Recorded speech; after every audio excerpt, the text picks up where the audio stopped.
যুদ্ধবিরতির পরও শান্তি ফেরেনি ফিলিস্তিনের গাজায়। ইসরায়েলি হামলায় ঘরবাড়ি বিধ্বস্ত হয়ে যাওয়ায় মাথা গোঁজার ঠাঁই নেই ফেরত আসা গাজাবাসীর। শহরে নেই পানি, বিদ্যুৎ, জিনিসের দামও অনেক বেশি।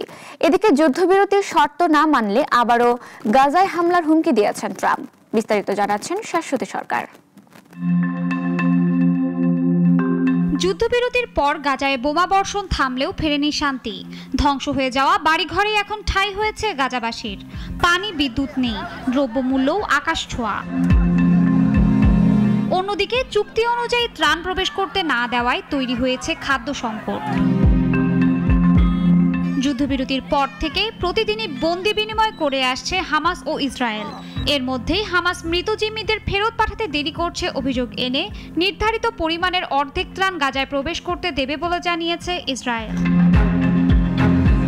যুদ্ধবিরতি চুক্তি অনুযায়ী গাজার 53% এলাকা এখনো ইসরায়েলি সেনাদের নিয়ন্ত্রণে। এসব জায়গায় এখনো বাসিন্দারা ফিরতে পারছে না। গাজায় আটক 115 ফিলিস্তিনি চিকিৎসা কর্মী এখনো ইসরায়েলের কাছে বন্দী। এর মধ্যে 2024-এর ডিসেম্বরে গ্রেপ্তার হওয়া কামাল আদওয়ান হাসপাতালের পরিচালক হুসাম আবু সাফিয়াকে অন্তর্ভুক্ত করা হয়নি মুক্তির তালিকায়।